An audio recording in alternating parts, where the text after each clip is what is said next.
Esta é a história da batalha para construir uma ferrovia através de um dos ambientes mais extremos da Terra. É para assentar mais de 1.000 quilômetros de trilho em uma região deserta. Abrir 7 túneis através de ladeiras acidentadas e erguer 675 pontes sobre vales e rios. Tudo isso em uma altitude onde simplesmente é quase impossível se respirar. Este é um lugar difícil para se trabalhar. Dores de cabeça, falta de ar, ventos gelados. 140 mil operários e 2.000 médicos lutaram durante 5 anos para vencer este ambiente hostil e completar a ferrovia Jinhai-Tibet, a mais alta e mais extrema ferrovia do mundo.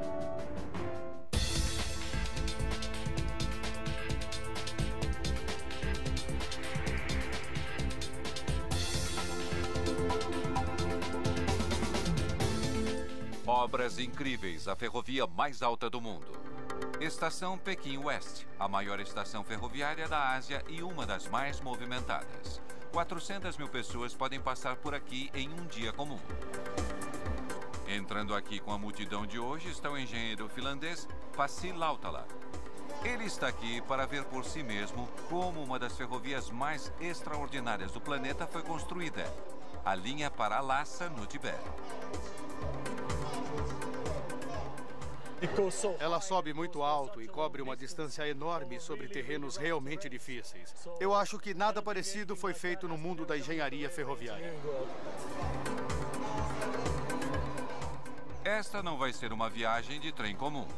O Expresso de Lhasa é uma maravilha multimilionária, especialmente construída para resistir a altitudes mais altas que os Alpes suíços e a temperaturas congelantes.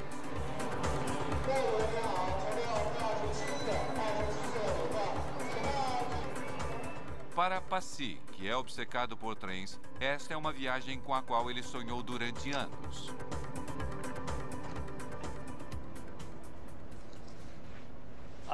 Eu li a respeito e vi as soluções de engenharia que eles usaram para colocar os trilhos. Eu preciso ver isso. São 9h30 e o Expresso para Lhasa está saindo. É isso, é hora de partir. Como diretor de transportes ferroviários da Universidade Michigan Tech, Pasi está aqui a negócios. Estamos fazendo alguns serviços de conexão da rede ferroviária do Alasca com a rede canadense. E como parte desse projeto, estamos estudando algumas das regiões mais frias do planeta com ferrovias, para ver como alguns países e regiões as construíram. É uma experiência de aprendizagem para mim. De Pequim, o Expresso para Lhasa vai viajar 3.000 quilômetros através da China até a cidade de Golmud. De lá, o trem vai subir até o Planalto Tibetano e cruzar o teto do mundo até chegar em Lhasa. É uma maratona de viagem de 47 horas, mas é a parte final da linha com alta altitude que interessa a Pasi. Ela cruza uma região que é mais alta que qualquer montanha das Rochosas americanas. Um ambiente tão hostil que é quase como construir uma ferrovia em Marte. Foram necessários 50 anos para os engenheiros chineses descobrirem como fazer isso. A ideia de construir esta ferrovia controversa data dos anos de 1950. Quando o exército chinês ocupou o Tibete em 1950, eles queriam que uma ferrovia provesse as tropas, mas para construí-la, primeiro eles precisavam de uma estrada. O governo chinês lançou uma força de trabalho humana imensa, equipada com ferramentas básicas para as condições difíceis do Planalto Tibetano. Cerca de 3.000 operários morreram, por conta da exposição e da doença da altitude. Foi um desastre. E embora o sonho de uma ferrovia para o Tibete permanecesse, os planos acabaram sendo engavetados.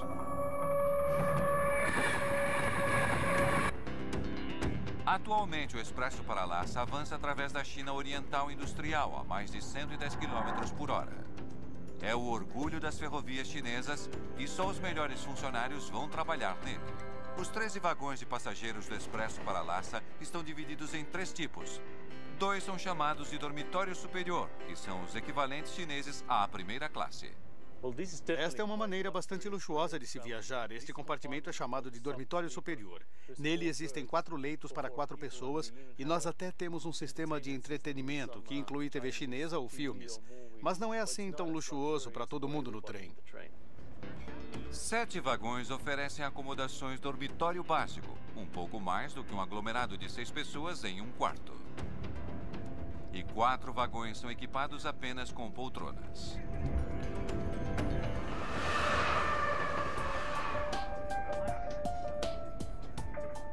Pode parecer um trem normal, mas mais para frente na viagem, as vidas de todos a bordo vão depender das especificações técnicas de ponta ocultas em seus vagões. Eles foram construídos para resistir a condições do Planalto do Tibete. Quando a gente dá uma olhada nestes trens, eles parecem ser trens chineses comuns. Não há nada de extraordinário a não ser isto aqui. É um gerador de oxigênio, de onde a gente recebe oxigênio extra nas altas altitudes que o trem atinge. Cada vagão está equipado com uma unidade de geração de oxigênio que entra em operação em altas altitudes. É um pequeno presságio do que está por vir.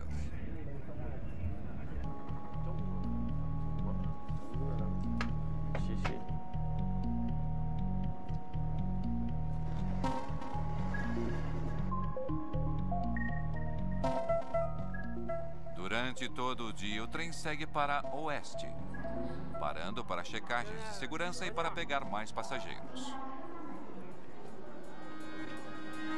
Lhasa ainda está a 24 horas de distância, mas já há sinais de cultura tibetana.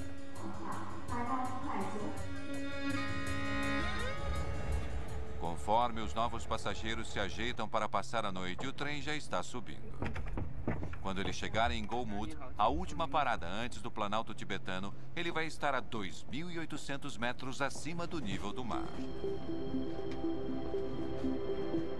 Às 3 da manhã, a maioria dos passageiros está dormindo. Pasi Lautala, porém, está bem acordado.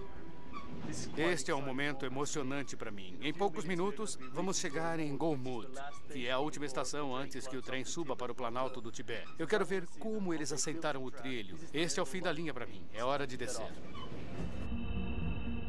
Para descobrir como os engenheiros chineses conquistaram o Planalto, Pasi precisa ver a linha bem de perto e com a luz do dia. É aqui que os desafios da engenharia realmente começam. Os passageiros que permanecem estão prestes a embarcar em uma subida íngreme de 2.000 metros e isso implica trocar de máquina para uma locomotiva com muita potência. Em latitudes muito altas, uma locomotiva convencional a diesel não resiste aos níveis baixos de oxigênio. É preciso trazer então um par de locomotivas NJ2. Uns monstros de 138 toneladas movidas a diesel e eletricidade com potência combinada de 8.000 cavalos. Logo atrás do motor, eles acrescentam um carro com gerador de energia. Esse vai ser o sistema de sustentação de vida do trem, fornecendo potência, calor e, o mais importante de tudo, oxigênio para os passageiros e tripulação.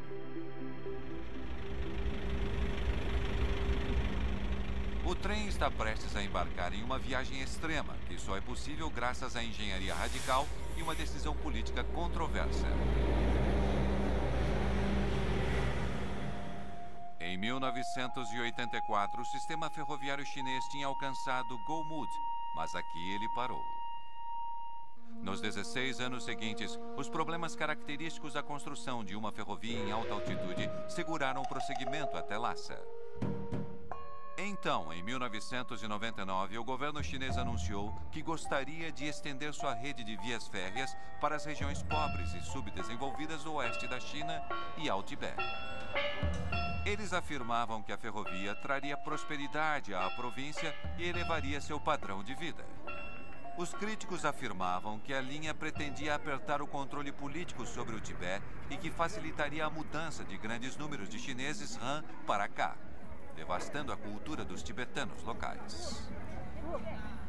Qualquer que seja a verdade, os engenheiros chineses tinham um serviço duro para realizar, baseado nestes planos audaciosos. 50 quilômetros de Golmud, e Pasi Lautala começa sua missão para descobrir como os engenheiros chineses resolveram o primeiro desafio deste terreno extremo. Para alcançar o Planalto, eles primeiro tiveram de cruzar os picos formidáveis das montanhas Kunlun. A velha estrada tibetana corre próxima à ferrovia, dando a Pasi a chance de dirigir beirando o trilho. Quando a gente vê as montanhas Kunlun com seus cumes cobertos de neve, não é mais surpreendente que tenham levado 50 anos para construir esta linha de trem aqui. Carros e caminhões conseguem fazer subidas íngremes, mas trens pesados precisam de uma subida gradual lenta, o que os engenheiros chamam de gradiente constante. Eles escolheram esta rota porque ela segue entre os topos das montanhas. Eles estão seguindo o meio do vale, e esse é o jeito mais fácil para manter o gradiente sem dificuldades. Mas subir direto o vale está fora de questão. O gradiente é muito íngreme. A ferrovia precisa então subir em zigue-zague, cruzando de vez em quando com literalmente dezenas de pontes.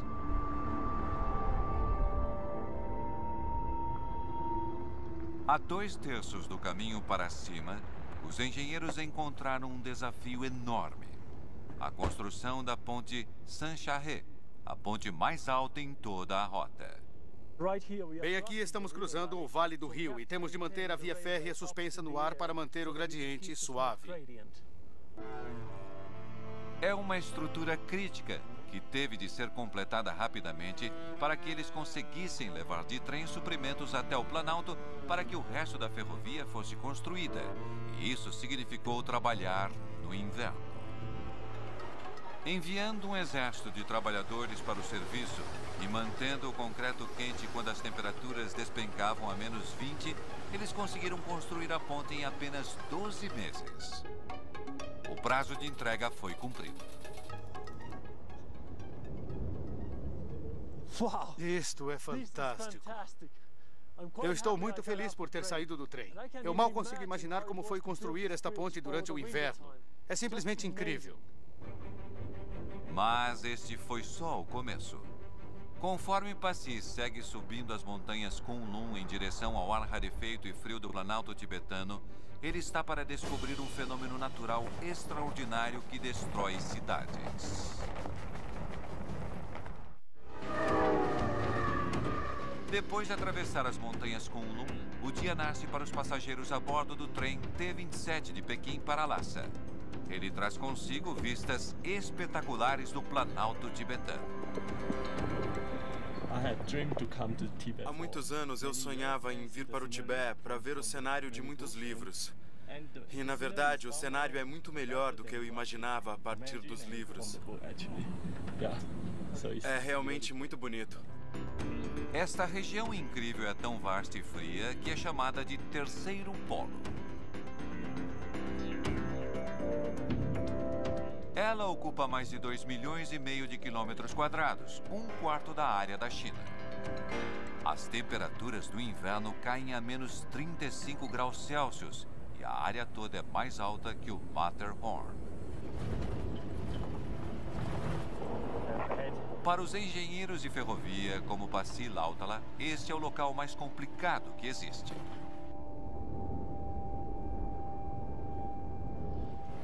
Se me pedissem para construir uma ferrovia sobre estas montanhas, provavelmente eu fugiria. Não daria para achar mais desafios fazendo uma coisa dessas.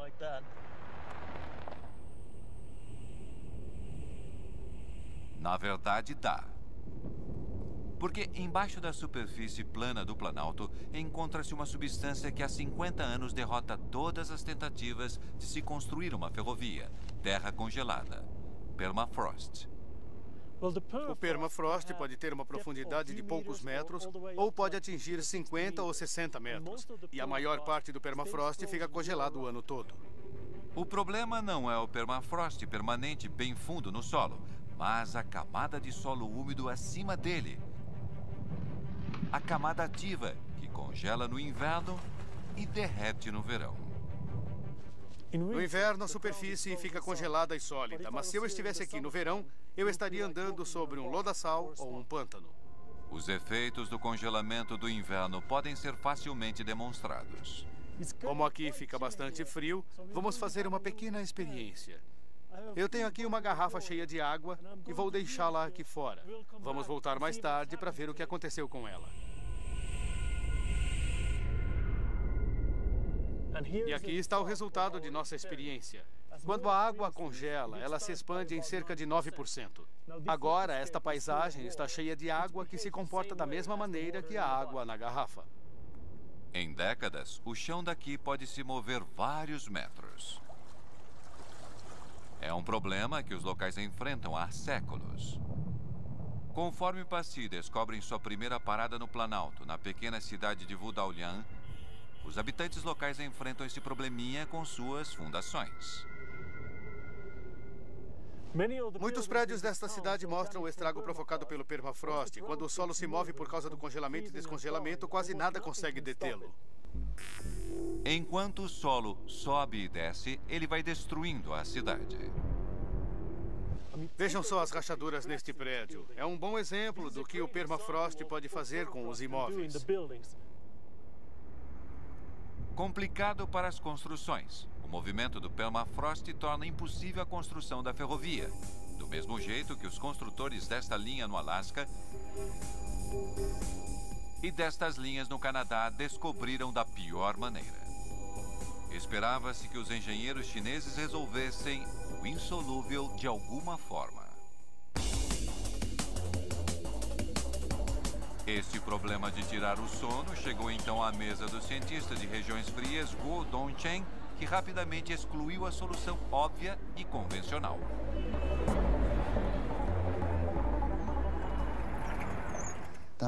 O problema com esta ideia é que ela envolve uma grande quantidade de trabalho. A gente tem que escavar todo o solo da fundação, remover o gelo e, finalmente, encher de pedras.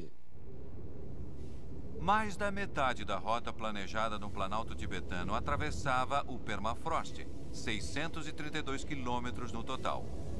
Construir fundações profundas no permafrost em tamanha escala seria trabalhoso e custoso demais, até para os chineses. De repente surgiu uma revelação. A solução estava na cara de Cheng, bem aqui no Planalto. Os habitantes locais tinham descoberto que o maior problema para suas casas era que o calor de dentro derretia o solo embaixo, provocando desmoronamentos.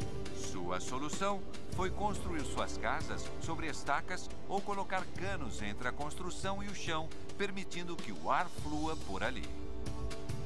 Cheng percebeu que isso mantinha o chão debaixo das casas congelado. Foi uma descoberta singular. Se ele conseguisse manter o solo embaixo da ferrovia congelado, ela não desmoronaria. Acho que a questão mais importante em relação à ferrovia é a ideia de que, ao invés de manter a temperatura, nós precisávamos reduzir a temperatura. Isso é essencial. Para experimentar essa ideia, na década de 1970, a equipe de Cheng construiu uma estação de pesquisa no Planalto de Beilui. Eles construíram um trecho deste aterro para a ferrovia e começaram a experimentar.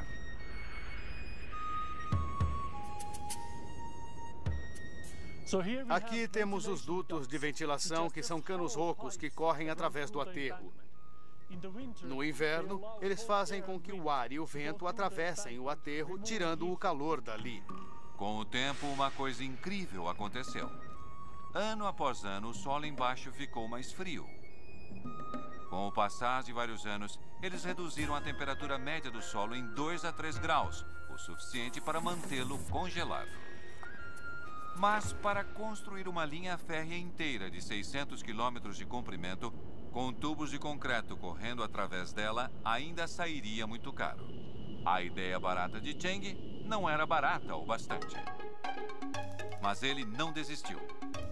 Depois de anos estudando o Planalto, ele notou que algo estranho estava acontecendo debaixo de montes de pequenas pedras. Os relatórios mostravam que a temperatura embaixo das pedras era mais baixa que em outras áreas. Será que isto indicava um caminho para uma solução ainda mais barata que os canos? Um relatório vindo de uma parte remota do Cazaquistão confirmou suas suspeitas. Arqueólogos tinham descoberto túmulos antigos feitos com montes de pequenas pedras. Eles notaram que o solo longe das sepulturas era macio e lamacento, mas embaixo de cada sepultura ele estava congelado. E tinha se mantido congelado durante milhares de anos, preservando os artefatos lá embaixo. De alguma maneira, aquelas pedras estavam refrescando o chão. De volta então à estação de pesquisa, Cheng decidiu ver se um aterro construído com pequenas pedras poderia fazer a mesma coisa para a ferrovia. A finalidade daquelas pedras moídas é remover o calor do aterro e do solo abaixo, para que quando eles forem construídos, haja a certeza de que não vai haver material fino entre as pedras, deixando a maior quantidade para a circulação do ar. Em apenas 14 meses, o aterro de pedras experimental de Cheng baixou a temperatura média em 3 graus Celsius. E ele descobriu como é que funcionava. No inverno, ventos frios fortes passavam pelas pedras puxando o calor para fora do chão. E no verão, as pedras protegiam o aterro do calor do sol. Depois de 50 anos de frustração, os cientistas chineses tropeçaram em uma solução para o problema do permafrost de 2.000 anos de idade com uma tecnologia quase mínima. Esta é uma camada de 1 metro de espessura que desce o aterro e depois vai para o outro lado e sobe novamente, tomando a forma de U. Finalmente, os engenheiros chineses puderam começar a construir a ferrovia. Em 2001, milhares de operários seguiram para o Planalto e o trabalho para a construção dos aterros imensos começou com a utilização de materiais locais e maquinário básico. Em 2002, as equipes de construção estavam instalando a linha férrea em uma velocidade incrível, graças a outra ideia simples, mas muito inteligente. A locomotiva PG-30 que instala seus próprios trilhos conforme vai avançando. Ela torna a construção do trilho quase tão simples quanto a montagem de um trenzinho de brinquedo. Em meados de 2003, os trabalhadores tinham construído mais de 250 quilômetros de trilho de Go-Mud até o Planalto tibetano e estavam fazendo bom progresso em direção a Lhasa. Mas a batalha contra o permafrost estava longe de terminar. Como em algumas áreas o permafrost é muito quente, as pedras sozinhas não conseguiam resolver o problema. Nesses casos, eles se voltavam a soluções alternativas. Em alguns setores da rota, as temperaturas do verão eram um pouco quentes demais. Os aterros precisavam então de uma pequena ajuda extra para manter o chão congelado. Um aparelho engenhoso foi descoberto e, mais uma vez, com baixa tecnologia, utilizou a natureza e não exigiu nenhuma eletricidade. Canos com aparência bizarra conhecidos como termosifões. A ideia por trás disto é engenhosa, mas bastante simples. Se você lambe as costas da mão e sopra, sua pele sente o frescor. Isso acontece porque a água evapora e retira calor de sua pele. Isto funciona de uma maneira similar. Com até 10 metros de comprimento, tendo 5 enterrados no chão, os termosifões contêm amônia, um líquido refrigerador. Entretanto, ao contrário de uma geladeira, um termosifão não precisa de eletricidade para funcionar. Dentro do tubo, a amônia líquida se comporta mais ou menos como a água na sua pele. Ela absorve o calor do chão, que faz com que ela ferva e se evapore em forma de gás.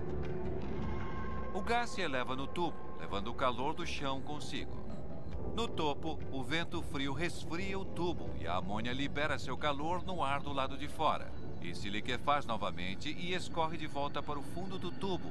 E o ciclo se repete. Inteligente, simples e de baixa tecnologia. 34 quilômetros de trilho são resfriados dessa maneira. Mas mesmo os termosifões não foram capazes de proteger as partes mais vulneráveis de permafrost. Passy segue então para uma área conhecida como Tinsui, quase um quarto do caminho através do Planalto, para explorar a área mais frágil de permafrost em toda a extensão. Aqui a camada ativa de permafrost derrete durante o verão e se transforma em um lamaçal traiçoeiro que pode se comportar quase como areia movediça. Se ele se transformar nesse tipo de areia movediça, não dá para colocar nada sobre ele. Tudo iria afundar quase que imediatamente. O chão aqui fica quente demais no verão, até mesmo para os termosifões esfriarem. Se os engenheiros não conseguissem encontrar uma maneira de cruzar este pântano movediço, não haveria ferrovia. A resposta, eles acreditavam, estava em tratar o lamaçal como se fosse água e construir pontes. Ao longo do trajeto, equipes e trabalhadores abriram milhares de buracos fundos no permafrost. Escavando através da camada ativa e descendo através do gelo mais embaixo, que fica congelado o ano todo, eles conseguiram construir sobre fundações sólidas. Pelo menos essa era a teoria. Agora eles estavam diante de um novo pesadelo e novamente era sobre a temperatura.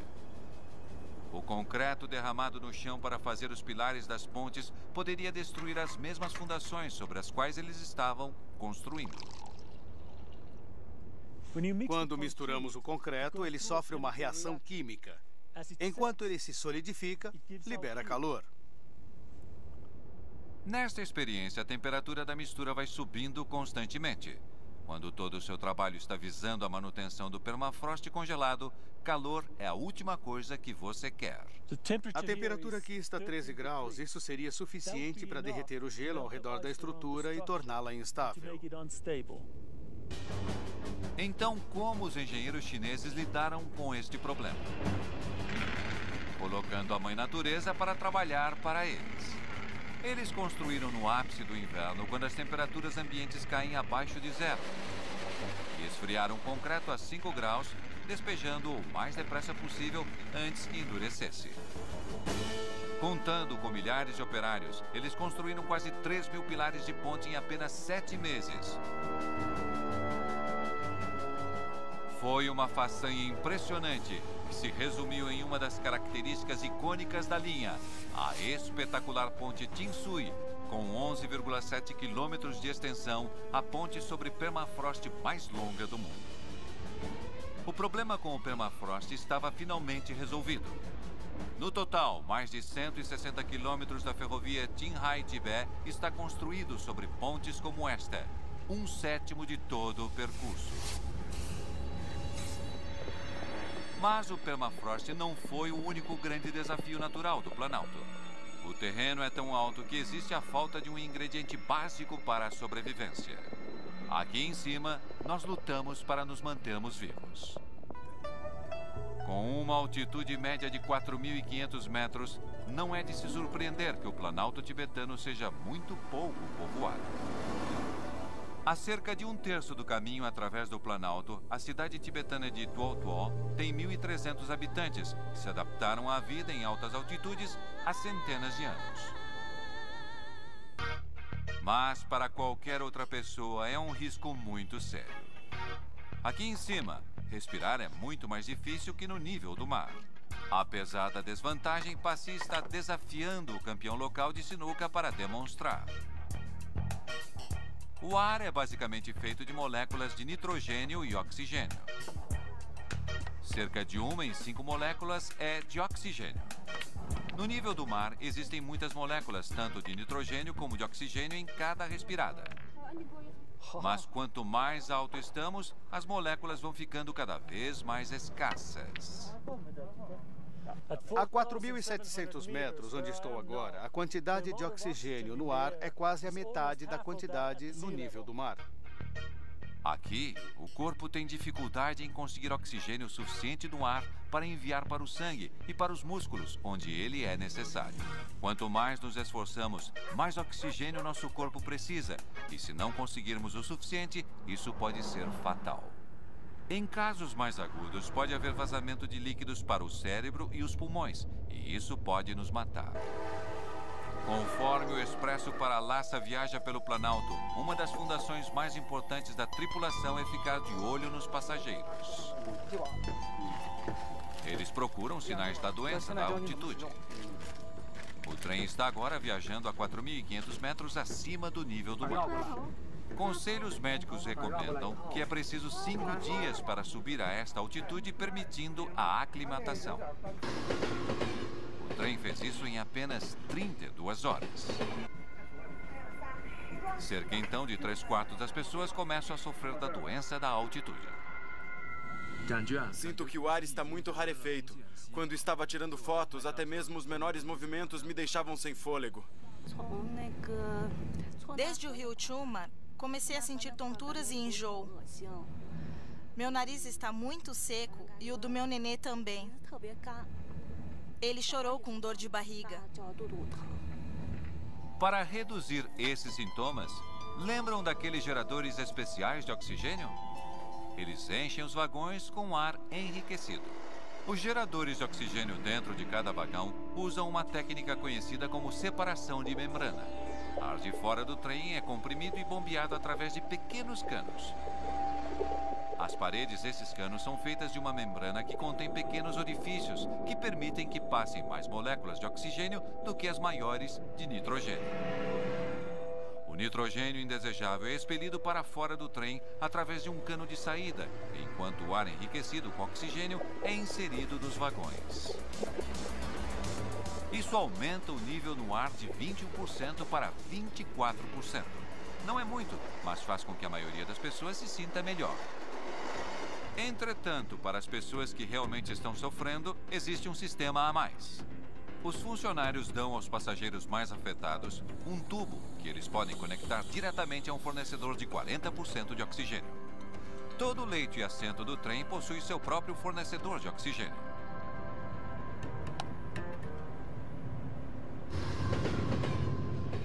O trem não é pressurizado como a cabine de um avião, mas as portas são vedadas para manter a atmosfera rica em oxigênio dentro e existe uma leve pressão positiva para que o ar de fora não vaze para dentro.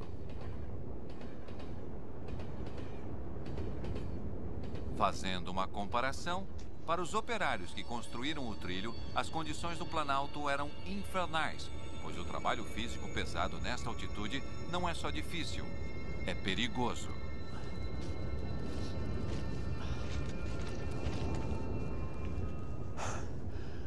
Eu me sinto muito fragilizado aqui no Planalto. Estou com um pouco de dor de cabeça.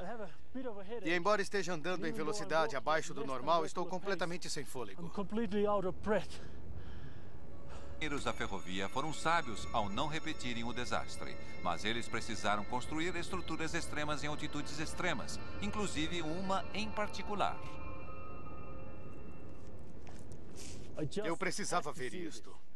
Este é o túnel de ferrovia mais alto do mundo. A 4.905 metros acima do nível do mar, os chineses o chamam de túnel Fanguanshan, a porta mais próxima do céu. Eu não consigo nem imaginar o que as pessoas que o construíram passaram. Estamos a 4.905 metros e como não há muito oxigênio, eles devem ter tido uma dor de cabeça literal para construí-lo. A construção deste túnel exigiu que centenas de trabalhadores vivessem e trabalhassem nesta altitude extrema. Por isso, a empresa construtora da ferrovia trouxe um dos maiores especialistas da China em medicina de alta altitude, o professor Jiang Weifu, chefe do Centro de Pesquisa Médica e Científica Qinghai Highland. Pressão estável. Sua missão era ajudar os engenheiros a construir o túnel e outras estruturas em alta altitude sem a trágica perda de vidas ocorrida na construção da estrada nos anos de 1950.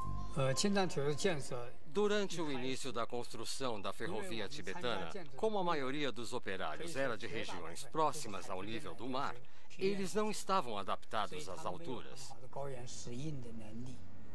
Conhecendo os perigos da subida rápida, o professor Wu preparou um plano cuidadoso. Nossa primeira medida foi um ritmo prudente de adaptação, ou seja, permitir uma subida gradual. Do interior do país, depois de uma viagem de Pequim a Xining, eles pararam durante 3 dias, e depois mais uma semana de parada em Golmud, e depois subiram para as montanhas Tangula. O professor Wu foi auxiliado por uma equipe enorme de 2.000 médicos e enfermeiras. Enfermarias foram construídas a cada 18 quilômetros ao longo do trajeto para cuidar dos trabalhadores doentes. E o professor Wu fez questão de garantir um bom suprimento de oxigênio. Apesar de ter mais de 1.000 casos de doenças da altitude graves durante os 5 anos, ninguém morreu.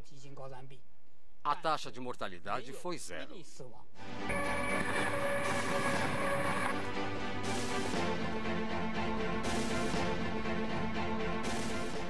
Graças ao fornecimento de oxigênio a bordo do trem, a tripulação e os passageiros no expresso para Lhasa viajam em relativa segurança. Mas ao atravessarem o Planalto, suas vidas dependem de outro sistema de segurança crucial. Para economizar dinheiro, a linha foi construída como trilho único, mas isso apresenta um perigo constante.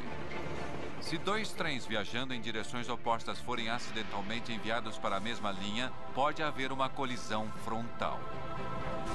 Não há sinais para controlar os trens. Ao invés disso, ao longo do trilho, a cada 15 quilômetros mais ou menos, há uma antena de telefonia móvel que transmite informação entre o trem e o centro de controle a 2.300 quilômetros de distância. Ao longo do trajeto, existem alças de desvio, trechos curtos de trilho duplo por onde os trens podem cruzar um com o outro. Depois de 39 horas de viagem, o Expresso de Lhasa está se aproximando de um destes pontos de passagem, Tangula, a estação ferroviária mais alta do mundo. É um lugar fantasmagórico. A estação é simplesmente um ponto de passagem para os trens. É o começo da tarde e o trem ainda está a 500 quilômetros de Lhasa. Dentro dele, os passageiros estão protegidos do ambiente extremo do lado de fora. Mas enquanto o trem protege os passageiros do meio ambiente, ele também precisa fazer o inverso. Ele precisa proteger o frágil ecossistema desta antiga paisagem da poluição humana. O Planalto tibetano abrange a reserva natural de Kekechili e Shanjingguan, a segunda maior reserva natural do mundo. Ela é maior do que a Inglaterra e o país de Gales juntos. É um ecossistema delicado, que pode ser facilmente quebrado e destruído. Na maioria dos trens ao redor do mundo, o esgoto e a água a ser descartada são jogados direto no trilho. Mas não aqui. O calor de toda essa água aqueceria o permafrost e o destruiria, o que aconteceria também às fundações sobre as quais os trens passam. Os chineses se tornaram então verdes. Ao invés de despejar a água usada no trilho, o expresso para Lhasa a acumula em tanques coletores embaixo de cada vagão. Cada um deles tem capacidade para 500 litros, o suficiente para 250 descargas de sanitário. Todas as noites na estação Golmud, uma pequena frota de mini-caminhões-tanques encosta ao longo da plataforma. Às 11 horas e 45 minutos da noite, o trem irmão do Expresso para Lhasa, o trem T-28, encosta a caminho de Pequim. Depois de cruzar o Planalto, os tanques do trem estão cheios de água usada. Um pequeno exército de trabalhadores entra então em ação. Eles prendem mangueiras nos tanques e bombeiam a água suja para fora deles. A operação completa leva menos de 10 minutos. E quando o trem deixa a estação, os caminhões partem para descartar os detritos em segurança. 900 passageiros então aliviados seguem para Pequim.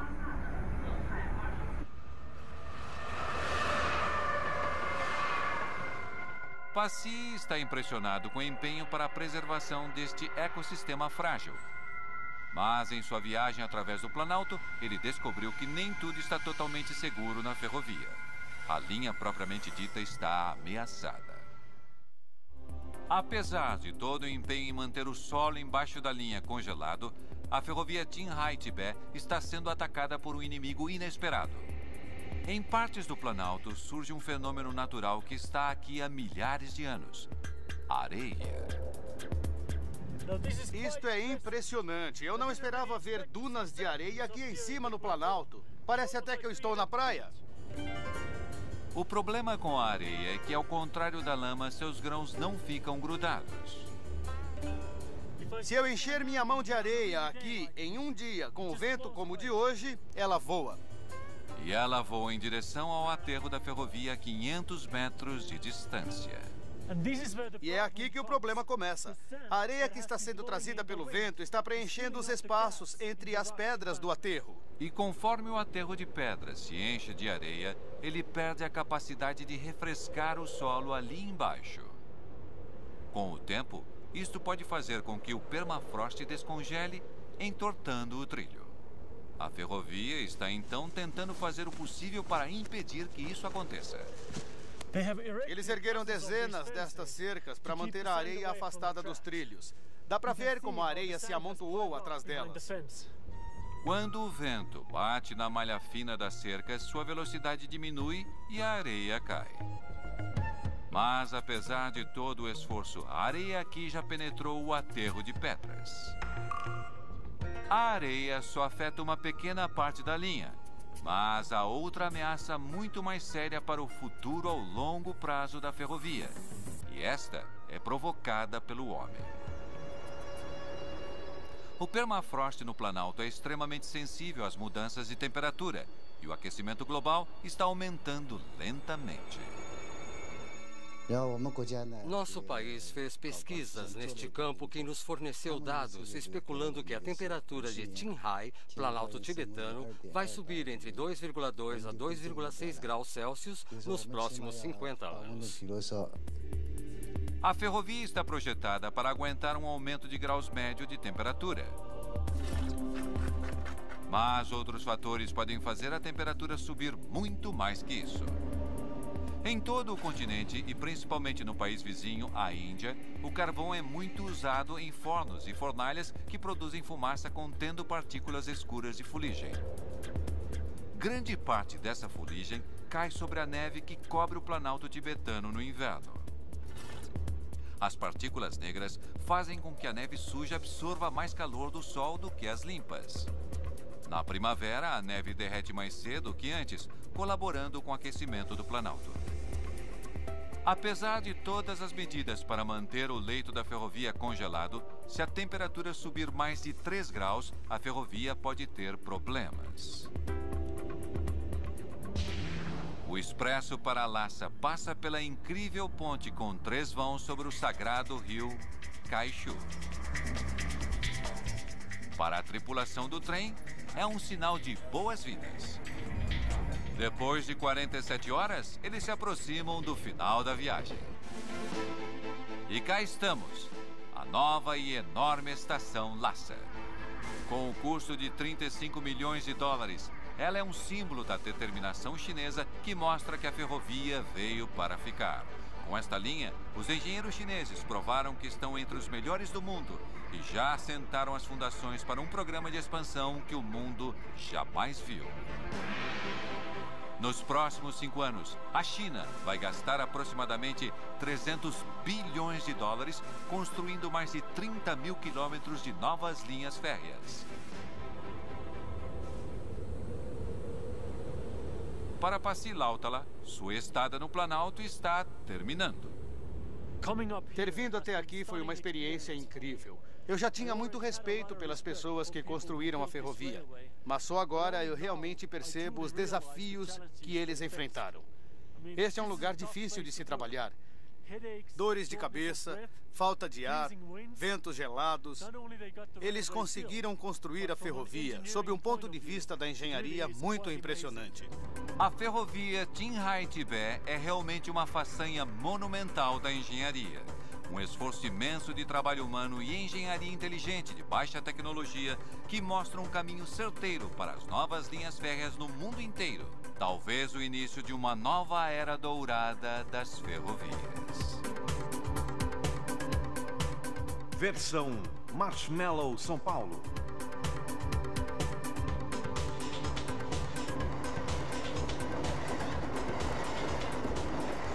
Voltar mais tarde para ver o que aconteceu com ela. E aqui está o resultado de nossa experiência. Quando a água congela, ela se expande em cerca de 9%. Agora, esta paisagem está cheia de água que se comporta da mesma maneira que a água na garrafa. Em décadas, o chão daqui pode se mover vários metros. É um problema que os locais enfrentam há séculos. Conforme Passy descobrem sua primeira parada no Planalto, na pequena cidade de Vudaulian, os habitantes locais enfrentam esse probleminha com suas fundações.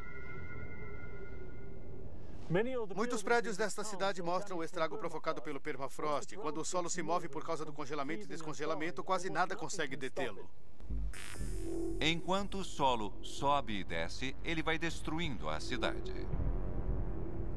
Vejam só as rachaduras neste prédio. É um bom exemplo do que o permafrost pode fazer com os imóveis. Complicado para as construções. O movimento do permafrost torna impossível a construção da ferrovia, do mesmo jeito que os construtores desta linha no Alasca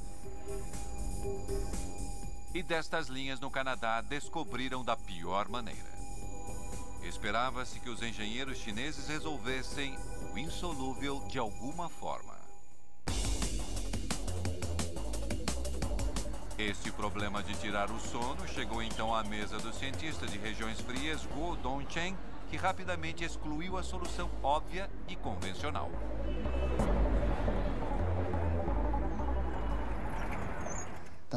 O problema com esta ideia é que ela envolve uma grande quantidade de trabalho. A gente tem que escavar todo o solo da fundação, remover o gelo e, finalmente, encher de pedras.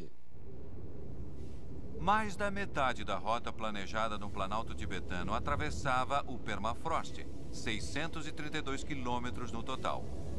Construir fundações profundas no permafrost em tamanha escala seria trabalhoso e custoso demais, até para os chineses. De repente surgiu uma revelação.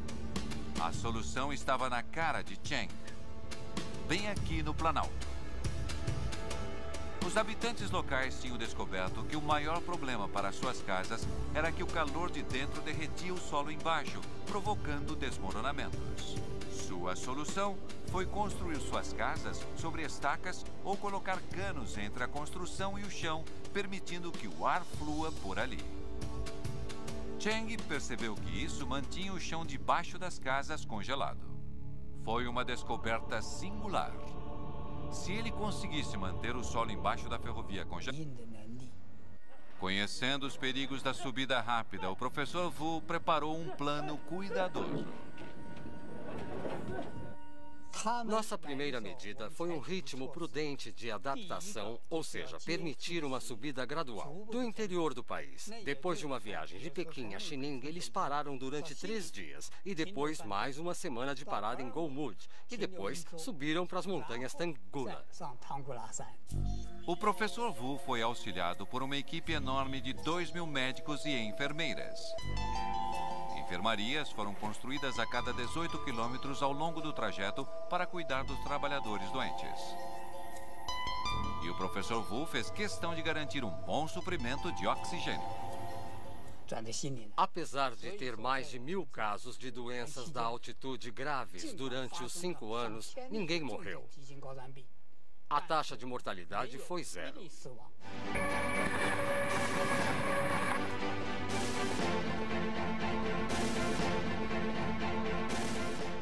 Graças ao fornecimento de oxigênio a bordo do trem, a tripulação e os passageiros no expresso para Lhasa viajam em relativa segurança.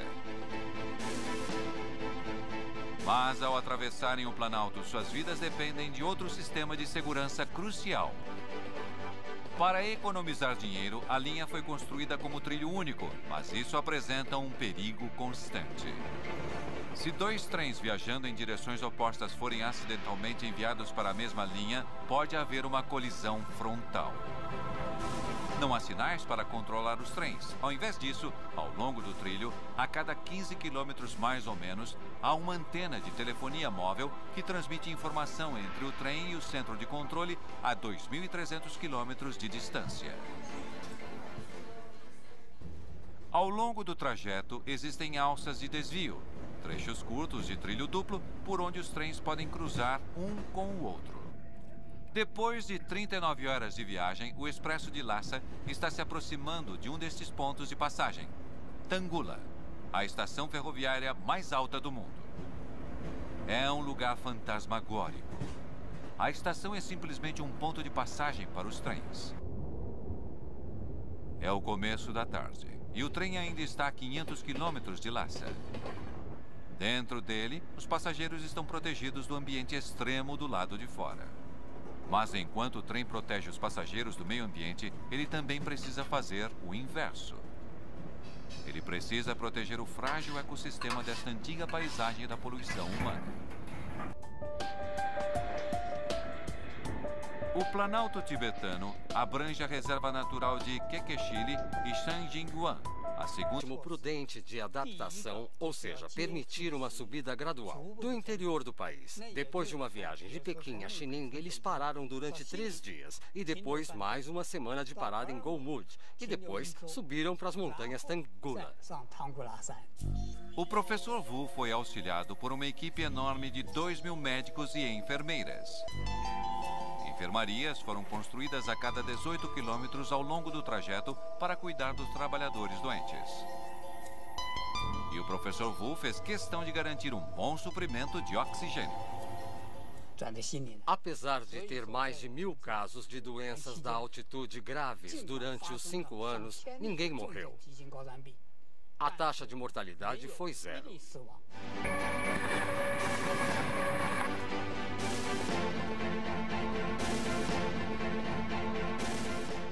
Graças ao fornecimento de oxigênio a bordo do trem, a tripulação e os passageiros no Expresso para Lhasa viajam em relativa segurança. Mas ao atravessarem o Planalto, suas vidas dependem de outro sistema de segurança crucial. Para economizar dinheiro, a linha foi construída como trilho único, mas isso apresenta um perigo constante. Se 2 trens viajando em direções opostas forem acidentalmente enviados para a mesma linha, pode haver uma colisão frontal. Não há sinais para controlar os trens. Ao invés disso, ao longo do trilho, a cada 15 quilômetros mais ou menos, há uma antena de telefonia móvel que transmite informação entre o trem e o centro de controle a 2.300 quilômetros de distância. Ao longo do trajeto, existem alças de desvio, trechos curtos de trilho duplo por onde os trens podem cruzar um com o outro. Depois de 39 horas de viagem, o Expresso de Lhasa está se aproximando de um destes pontos de passagem, Tangula, a estação ferroviária mais alta do mundo. É um lugar fantasmagórico. A estação é simplesmente um ponto de passagem para os trens. É o começo da tarde e o trem ainda está a 500 quilômetros de Lhasa. Dentro dele, os passageiros estão protegidos do ambiente extremo do lado de fora. Mas enquanto o trem protege os passageiros do meio ambiente, ele também precisa fazer o inverso. Ele precisa proteger o frágil ecossistema desta antiga paisagem da poluição humana. O Planalto Tibetano abrange a reserva natural de Kekeshili e Shanjinguan, a segunda maior reserva natural do mundo. Ela é maior do que a Inglaterra e o país de Gales juntos. É um ecossistema delicado, que pode ser fácil centenas de anos. Mas para qualquer outra pessoa é um risco muito sério. Aqui em cima, respirar é muito mais difícil que no nível do mar. Apesar da desvantagem, Passi está desafiando o campeão local de sinuca para demonstrar. O ar é basicamente feito de moléculas de nitrogênio e oxigênio. Cerca de 1 em 5 moléculas é de oxigênio. No nível do mar, existem muitas moléculas, tanto de nitrogênio como de oxigênio, em cada respirada. Mas quanto mais alto estamos, as moléculas vão ficando cada vez mais escassas. A 4.700 metros, onde estou agora, a quantidade de oxigênio no ar é quase a metade da quantidade no nível do mar. Aqui, o corpo tem dificuldade em conseguir oxigênio suficiente no ar para enviar para o sangue e para os músculos, onde ele é necessário. Quanto mais nos esforçamos, mais oxigênio nosso corpo precisa. E se não conseguirmos o suficiente, isso pode ser fatal. Em casos mais agudos, pode haver vazamento de líquidos para o cérebro e os pulmões, e isso pode nos matar. Conforme o Expresso para Lhasa viaja pelo Planalto, uma das fundações mais importantes da tripulação é ficar de olho nos passageiros. Eles procuram sinais da doença da altitude. O trem está agora viajando a 4.500 metros acima do nível do mar. Conselhos médicos recomendam que é preciso 5 dias para subir a esta altitude, permitindo a aclimatação. O trem fez isso em apenas 32 horas. Cerca então de 3/4 das pessoas começam a sofrer da doença da altitude. Sinto que o ar está muito rarefeito. Quando estava tirando fotos, até mesmo os menores movimentos me deixavam sem fôlego. Desde o rio Chumar, comecei a sentir tonturas e enjoo. Meu nariz está muito seco e o do meu nenê também. Ele chorou com dor de barriga. Para reduzir esses sintomas, lembram daqueles geradores especiais de oxigênio? Eles enchem os vagões com ar enriquecido. Os geradores de oxigênio dentro de cada vagão usam uma técnica conhecida como separação de membrana. Ar de fora do trem é comprimido e bombeado através de pequenos canos. As paredes desses canos são feitas de uma membrana que contém pequenos orifícios que permitem que passem mais moléculas de oxigênio do que as maiores de nitrogênio. O nitrogênio indesejável é expelido para fora do trem através de um cano de saída, enquanto o ar enriquecido com oxigênio é inserido nos vagões. Isso aumenta mesmo como uma das ferrovias mais extraordinárias do planeta foi construída, a linha para Lhasa, no Tibete. Ela sobe muito alto e cobre uma distância enorme sobre terrenos realmente difíceis. Eu acho que nada parecido foi feito no mundo da engenharia ferroviária. Esta não vai ser uma viagem de trem comum. O Expresso de Lhasa é uma maravilha multimilionária, especialmente construída para resistir a altitudes mais altas que os Alpes suíços e a temperaturas congelantes.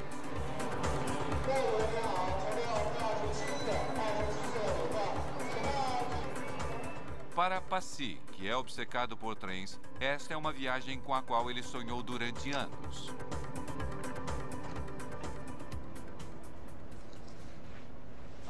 Eu li a respeito e vi as soluções de engenharia que eles usaram para colocar os trilhos. Eu preciso ver isso. São 9h30 e o Expresso para Lhasa está saindo. É isso, é hora de partir. Como diretor de transportes ferroviários da Universidade Michigan Tech, Passy está aqui a negócios. Estamos fazendo alguns serviços de conexão da rede ferroviária do Alasca com a rede canadense. E como parte desse projeto, estamos estudando algumas das regiões mais frias do planeta com ferrovias, para ver como alguns países e regiões as construíram. É uma experiência de aprendizagem para mim. De Pequim, o Expresso para Lhasa vai viajar 3.000 quilômetros através da China até a cidade de Golmud. De lá, o trem vai subir até o Planalto tibetano e cruzar o teto do mundo até chegar em Lhasa. É uma maratona de viagem de 47 horas, mas é a parte final da linha com alta altitude que interessa a Passy. Ela cruza uma região que é mais alta que qualquer montanha das Rochosas americanas. Um ambiente tão hostil que é quase como construir uma ferrovia em Marte. Foram necessários 50 anos para os engenheiros chineses descobrirem como fazer isso. A ideia de construir esta ferrovia controversa data dos anos de 1950. Quando o exército chinês ocupou o Tibete em 1950, eles queriam que uma ferrovia provesse as tropas, mas para construí-la, primeiro eles precisavam de uma estrada. O governo chinês lançou uma força de trabalho humana imensa, equipada com ferramentas básicas para as condições difíceis do Planalto tibetano. Cerca de 3.000 operários morreram, por conta da exposição e da doença da altitude. Eles procuram sinais da doença da altitude. O trem está agora viajando a 4.500 metros acima do nível do mar.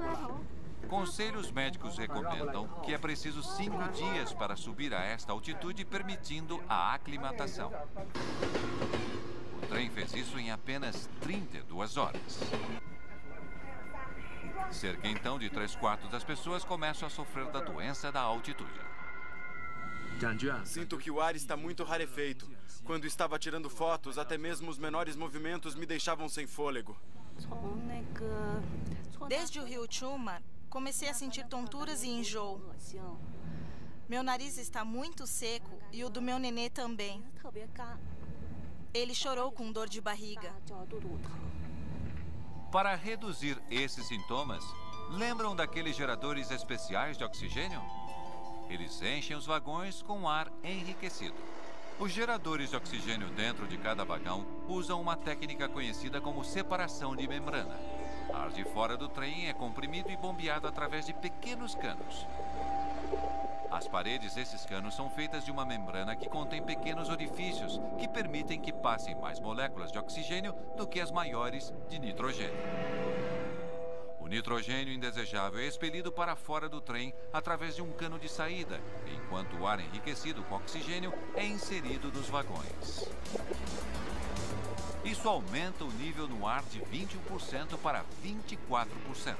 Não é muito, mas faz com que a maioria das pessoas se sinta melhor. Entretanto, para as pessoas que realmente estão sofrendo, existe um sistema a mais. Os funcionários dão aos passageiros mais afetados um tubo que eles podem conectar diretamente a um fornecedor de 40% de oxigênio. Todo leito e assento do trem possui seu próprio fornecedor de oxigênio.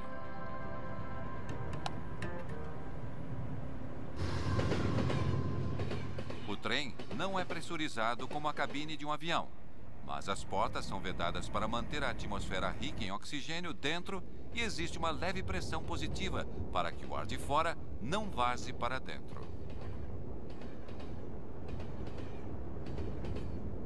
Fazendo uma comparação, para os operários que construíram o trilho, as condições do Planalto eram infernais, pois o trabalho físico pesado nesta altitude não é só difícil, é perigoso.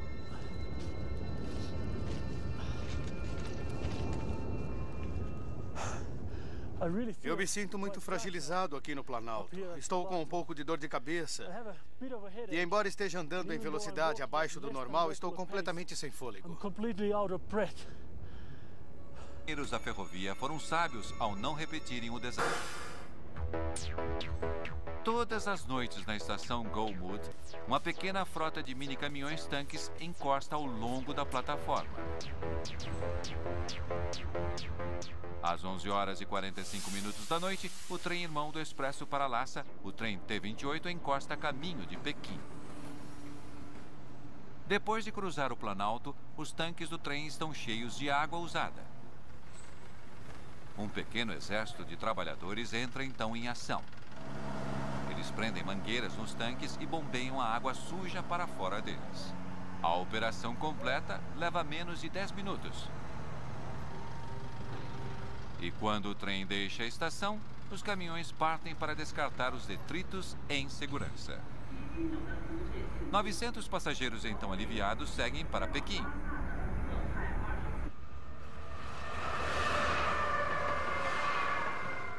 Passy está impressionado com o empenho para a preservação deste ecossistema frágil. Mas em sua viagem através do Planalto, ele descobriu que nem tudo está totalmente seguro na ferrovia. A linha propriamente dita está ameaçada. Apesar de todo o empenho em manter o solo embaixo da linha congelado, a ferrovia Jinhai-Tibet está sendo atacada por um inimigo inesperado. Em partes do Planalto surge um fenômeno natural que está aqui há milhares de anos. areia. Isto é impressionante. Eu não esperava ver dunas de areia aqui em cima no Planalto. Parece até que eu estou na praia. O problema com a areia é que, ao contrário da lama, seus grãos não ficam grudados. Se eu encher minha mão de areia aqui em um dia com o vento como o de hoje, ela voa. E ela voa em direção ao aterro da ferrovia a 500 metros de distância. E é aqui que o problema começa. A areia que está sendo trazida pelo vento está preenchendo os espaços entre as pedras do aterro. E conforme o aterro de pedras se enche de areia, ele perde a capacidade de refrescar o solo ali embaixo. Com o tempo, isto pode fazer com que o permafrost descongele, entortando o trilho. A ferrovia está então tentando fazer o possível para impedir que isso aconteça. Eles ergueram dezenas destas cercas para manter a areia afastada dos trilhos. Dá para ver como a areia se amontoou atrás delas. Quando o vento bate na malha fina das cercas, sua velocidade diminui e a areia cai. Mas, apesar de todo o esforço, a areia aqui já penetrou o aterro de pedras. A areia só afeta uma pequena parte da linha, mas há outra ameaça muito mais séria para o futuro ao longo prazo da ferrovia. Agora eles estavam diante de um novo pesadelo e novamente era sobre a temperatura. O concreto derramado no chão para fazer os pilares das pontes poderia destruir as mesmas fundações sobre as quais eles estavam construindo. Quando misturamos o concreto, ele sofre uma reação química. Enquanto ele se solidifica, libera calor. Nesta experiência, a temperatura da mistura vai subindo constantemente. Quando todo o seu trabalho está visando a manutenção do permafrost congelado, calor é a última coisa que você quer. A temperatura aqui está 13 graus. Isso seria suficiente para derreter o gelo ao redor da estrutura e torná-la instável. Então, como os engenheiros chineses lidaram com este problema? Colocando a Mãe Natureza para trabalhar para eles. Eles construíram no ápice do inverno, quando as temperaturas ambientes caem abaixo de zero. E esfriaram o concreto a 5 graus, despejando-o o mais depressa possível antes que endurecesse. Contando com milhares de operários, eles construíram quase 3.000 pilares de ponte em apenas 7 meses. Foi uma façanha impressionante, que se resumiu em uma das características icônicas da linha, a espetacular ponte Tinsui, com 11,7 quilômetros de extensão, a ponte sobre permafrost mais longa do mundo. O problema com o permafrost estava finalmente resolvido. No total, mais de 160 quilômetros da ferrovia Qinghai-Tibet está construído sobre pontes como esta, 1/7 de todo o percurso. Mas o permafrost não foi o único grande desafio natural do Planalto. O terreno é tão alto que existe a falta de um ingrediente básico para a sobrevivência. Aqui em cima, nós lutamos para nos mantermos vivos. Com uma altitude média de 4.500 metros, não é de se surpreender que o Planalto tibetano seja muito pouco povoado. A cerca de 1/3 do caminho através do Planalto, a cidade tibetana de Tuo Tuo tem 1.300 habitantes que se adaptaram à vida em altas altitudes há centenas de anos. Mas para qualquer outra pessoa é um risco muito sério. Aqui em cima, respirar é muito mais difícil que no nível do mar. Apesar da desvantagem, Passi está desafiando o campeão local de sinuca para demonstrar. O ar é basicamente feito de moléculas de nitrogênio e oxigênio. Cerca de 1 em 5 moléculas é de oxigênio. No nível do mar, existem muitas moléculas, tanto de nitrogênio como de oxigênio, em cada respirada. Mas quanto mais alto, pois o trabalho físico pesado nesta altitude não é só difícil, é perigoso.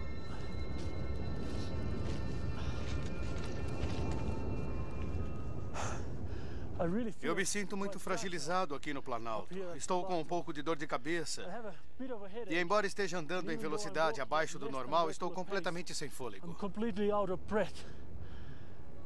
Os da ferrovia foram sábios ao não repetirem o desastre, mas eles precisaram construir estruturas extremas em altitudes extremas, inclusive uma em particular.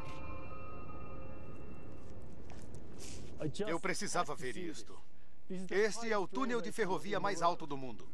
A 4.905 metros acima do nível do mar, os chineses o chamam de túnel Fanguanshan, a porta mais próxima do céu. Eu não consigo nem imaginar o que as pessoas que o construíram passaram. Estamos a 4.905 metros e como não há muito oxigênio, eles devem ter tido uma dor de cabeça literal para construí-lo.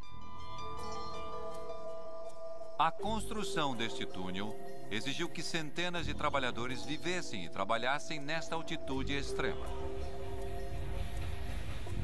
Por isso, a empresa construtora da ferrovia trouxe um dos maiores especialistas da China em medicina de alta altitude, o professor Jiang Weiwu, chefe do Centro de Pesquisa Médica e Científica Qinghai Highland. Pressão estável. Sua missão era ajudar os engenheiros a construir o túnel e outras estruturas em alta altitude sem a trágica perda de vidas ocorrida na construção da estrada nos anos de 1950. Durante o início da construção da ferrovia tibetana, como a maioria dos operários era de regiões próximas ao nível do mar, eles não estavam adaptados às alturas. Conhecendo os perigos da subida rápida, o professor Wu preparou um plano cuidadoso. Nossa primeira medida foi um ritmo prudente de adaptação, ou seja, permitir uma subida gradual. Do interior do país, depois de uma viagem de Pequim a Xining, eles pararam durante 3 dias, e depois mais uma semana de parada em Golmud, e depois subiram para as montanhas Tanggula. O professor Wu foi auxiliado por uma equipe enorme de 2.000 médicos e enfermeiras. Enfermarias foram construídas a cada 18 quilômetros ao longo do trajeto para cuidar dos trabalhadores doentes. E o professor Wu fez questão de garantir um bom suprimento de oxigênio. Apesar de ter mais de 1.000 casos de doenças da altitude graves durante os 5 anos, ninguém morreu. A taxa de mortalidade foi 0. Para o Planalto, os tanques do trem estão cheios de água usada. Um pequeno exército de trabalhadores entra então em ação. Eles prendem mangueiras nos tanques e bombeiam a água suja para fora deles. A operação completa leva menos de 10 minutos. E quando o trem deixa a estação, os caminhões partem para descartar os detritos em segurança. 900 passageiros então aliviados seguem para Pequim.